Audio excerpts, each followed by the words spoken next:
नमस्कार साथियों, राहुल के सॉल्यूशन चैनल में आपका स्वागत है। साथियों, यहाँ पे नेवी का न्यू भर्ती जारी किया गया है, जिसमें एसएसआर और एमआर की भर्ती जारी की गई है और ये भर्ती नए बदलाव के साथ जारी की गई है। और यहाँ पे मैं बता दूँ कि 10th और 12th अगर आप पास हैं तो बिल्कुल आप इस फॉर्म के लिए एलिजिबल हैं। आइए सारे जानकारी को हम लोग एक-एक करके यहाँ पे क्रिस्टल क्लियर करते हैं, ताकि आप फॉर्म भरने में कोई त्रुटि ना करें। अब देखिए, यहाँ पे 2 तरीके की भर्ती जारी की गई है इंडियन नेवी यानी भारतीय नौसेना के द्वारा। एक तो हो गया आपका एमआर का हो गया और दूसरा हो गया जो आपका एसएसआर का है। दोनों के लिए अलग-अलग क्वालिफ़िकेशन रखा गया है, तो आप जिस भी क्वालिफ़िकेशन को पूरा करते हैं उस फॉर्म को भर सकते हैं। यहाँ पे पात्रता की शर्तें देखेंगे तो ये अग्निवीर बैच होने वाला है और शैक्षणिक योग्यता देखेंगे तो ये एमआर का है। तो एमआर में यहाँ पे देखेंगे तो मैट्रिक आपका पास होना चाहिए और स्कोर कितना होना चाहिए, तो कम से कम 50% होना चाहिए। अब यहाँ पे एक और सवाल आपका होगा कि क्या अपीयरिंग वाले अप्लाई कर सकते हैं? तो बिल्कुल अप्लाई कर सकते हैं। यहाँ पे देखेंगे जो उम्मीदवार 10वीं बोर्ड की परीक्षा में उपस्थित हुए हैं लेकिन परिणाम का प्रतीक्षा कर रहे हैं, तो वो लोग भी यहाँ पे फॉर्म को भर सकते हैं। अब देखिए, आयु की बात कर लें यहाँ पे तो 1 नवंबर 2003 से 30 अप्रैल 2007 के बीच में अगर आपका डेट ऑफ बर्थ है तो आप इस फॉर्म को भर सकते हैं। यहाँ पे अविवाहित कैंडिडेट ही अलाउ होते हैं, तो वैसे भी यहाँ पे इतनी कम उम्र में शादी तो होती नहीं है। सेवा की अवधि देखेंगे तो यहाँ पे आपको बता दिया गया है। अवकाश यहाँ पे देखेंगे तो प्रति वर्ष 30 दिन का अग्निवीर के लिए लागू है, तो आपका यहाँ पे दिया गया है। उसके बाद से सेवा निधि के बारे में यहाँ बताया गया है, तो ऑलरेडी आप लोग जान भी करते हैं कि कितना इसमें पेमेंट मिलने वाला है आपका। जीवन बीमा इसमें 48 लाख रुपए का होता है। अब जो यहाँ पे मोटे तौर पर जो बदलाव है उसको हम लोग समझ लेते हैं। चयन की प्रक्रिया क्या होगी इसमें और टेस्ट क्या लिया जाएगा, ये सारा चीज़ हम लोग यहाँ पे चेक कर लेते हैं।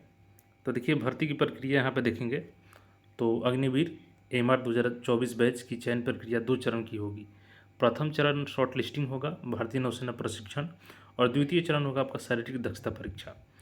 तो देखिए, यहाँ पर शॉर्ट लिस्टिंग होगा। उम्मीदवारों की शॉर्ट लिस्टिंग के लिए भारतीय नौसेना आईएनटी आयोजित की जाएगी और शॉर्ट लिस्टिंग भारतीय नौसेना परीक्षा में प्राप्त अंकों के आधार पर होगी, यानी आपका टेस्ट लिया जाएगा और उसके आधार पर आपको फिजिकल के लिए शॉर्ट लिस्ट किया जाएगा।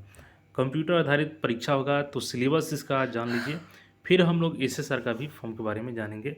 देखिए, प्रश्न पत्र कंप्यूटर आधारित होगा, ओएमआर सीट पे नहीं होगा, ऑनलाइन होगा आपका यहाँ पे, यानी सीबीटी होगा, कंप्यूटर बेस्ड टेस्ट, जिसमें आपके 50 प्रश्न रहेंगे और प्रत्येक 1 अंक का रहेगा। और प्रश्न आपको दोनों लैंग्वेज में मिलेगा, हिंदी इंग्लिश दोनों में। 2 खंड में होगा, इसमें विज्ञान और गणित सामान्य जागरूकता परीक्षा होगा। प्रश्न आपके 10th के लेवल के ही होंगे और प्रश्न पत्र की अवधि आपको 30 मिनट की होगी, यानी 30 मिनट में 50 क्वेश्चन और सॉल्व करने रहेंगे आपको। अब देखिए, यहाँ पे और भी जो है हम लोग फिजिकल एलिजिबिलिटी के बारे में जान लेते हैं। परीक्षा शुल्क जो है यहाँ पे 550 रुपये रखा गया है। और यहाँ पे देखेंगे द्वितीय चरण परीक्षा होगी, तो द्वितीय चरण के लिए आपका शारीरिक मापदंड क्या होना चाहिए, तो यहाँ पे देखेंगे पुरुष को 6 मिनट 30 सेकंड का समय दिया जाएगा 1.6 किलोमीटर के लिए। 20 उठक बैठक करना है, 15 पुशअप करना है और 15 यहाँ पे आपको सिटअप करने हैं। महिला के लिए 8 मिनट का समय दिया जाएगा 1.6 किलोमीटर के लिए।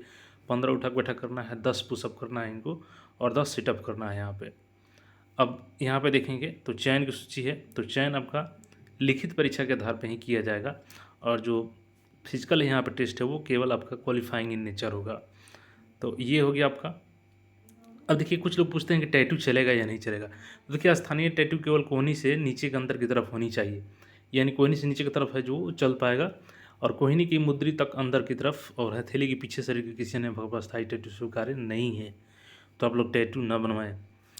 अब यहाँ पर दृष्टि मानक आपका दिया गया है। उसके बाद यहाँ पर देखेंगे तो ये फोटोग्राफ के बारे में दिया गया है। आपको फोटोग्राफ क्लियर होना चाहिए यहाँ पे और वाइट बैकग्राउंड का रखिएगा फ़ोटो यहाँ पे। उसके बाद से यहाँ पर डेट दिया गया है आपका 13 मई से 27 मई तक आप लोग आवेदन कर पाएंगे इस भर्ती के लिए। अब चलिए एसएसआर का हम लोग देख लेते हैं। अब देखिए, यहाँ पे एसएसआर का जो है तो इसमें आपका ये 2024 बैच है और शैक्षणिक योग्यता की बात करें तो यहाँ पे आपका 10+2 होना चाहिए। और इसमें एक चीज़ आपका है कि गणित और भौतिकी के साथ में आपका होना चाहिए। यहाँ भी आपका न्यूनतम 50% अंकों के साथ में होना चाहिए, या यहाँ पे केंद्रीय राज्य केंद्रीय शासित प्रदेश से पॉलिटेक्निक संस्थान से किए हैं आप पॉलिटेक्निक, तो भी आप 50% अंक के साथ एलिजिबल हैं। या यहाँ पे गैर व्यावसायिक कोर्स किए हैं तो उसमें भी 50% अंक है तो कर सकते हैं। और यहाँ भी देखेंगे तो आपका 12th में अपीयरिंग कैंडिडेट भी एलिजिबल हैं इस फॉर्म के लिए, तो आप लोग बिल्कुल फॉर्म को भर पाएंगे जो भी अपीयरिंग कैंडिडेट हैं। आयु की बात कर ले यहाँ पे तो 1 नवंबर 2003 से 30 अप्रैल 2007 के बीच में आपका आयु होना चाहिए, तो यहाँ पे आप लोग फॉर्म को भर पाएंगे। तो एज आपका इसके बीच में है और आप 12th पास हैं या अपीयरिंग हैं तो बिल्कुल इसके लिए भर पाएंगे। बाकी चीज़ें यहाँ पे सैलरी के बारे में देख सकते हैं, जो बताया गया है क्या क्या सुविधाएं आपको मिलने वाली हैं यहाँ पे। उसके बाद से यहाँ पे देखेंगे तो भर्ती प्रक्रिया, अग्निवीर 2024 बैच की प्रक्रिया में 2 चरण शामिल होंगे। फिर यहाँ पर शॉर्ट लिस्टिंग होगा जो कंप्यूटर आधारित परीक्षा होगा, और दूसरा आपका यहाँ पे पीईटी यानी चिकित्सा और फिजिकल टेस्ट होगा। प्रथम चरण में यहाँ पे देखेंगे तो प्रश्न पत्र में टोटल 100 प्रश्न होंगे। यहाँ पे 1 अंक का 1 प्रश्न होगा। प्रश्न पत्र आपका हिंदी इंग्लिश दोनों में दिया जाएगा। उसके बाद से यहाँ पे देखेंगे तो प्रश्न क्या क्या रहेंगे, तो 4 खंडों में होंगे, जिसमें अंग्रेजी, विज्ञान, गणित और सामान्य जागरूकता रहेगा, और 10+2 स्तर का होगा आपका। 60 मिनट का समय मिलेगा आपको 100 प्रश्नों के लिए। और यहाँ पे देखेंगे तो गलत उत्तर के लिए उम्मीदवारों को ध्यान देना चाहिए कि उनके द्वारा किए गए उत्तर के लिए यहाँ पे निगेटिव मार्क भी रखा गया है 0.25, तो ये सबसे बड़ा फैक्टर है, निगेटिव मार्क इसमें शामिल किया गया है, यानी 1/4 यहाँ पे देखेंगे तो निगेटिव है।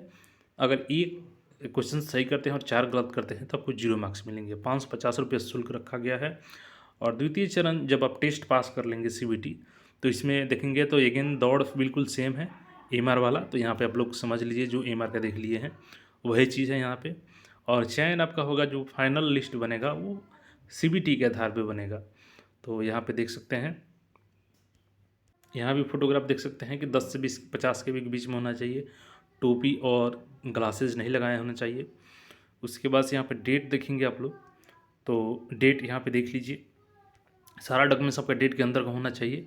और यहाँ पे 13 से 27 मई तक इसका भी आवेदन कर पाएंगे। तो जो भी लोग एलिजिबल हैं एमआर और एसएसआर, तो दोनों के लिए अप्लाई कर सकते हैं, और जो सिंगल के लिए है तो सिंगल अप्लाई कर सकते हैं। अगर कोई क्वेरी है तो कमेंट करके पूछ सकते हैं। चैनल पर नहीं है तो चैनल को सब्सक्राइब कर लीजिए ऐसे अपडेट्स के लिए। फिर मिलेंगे नए अपडेट में। धन्यवाद।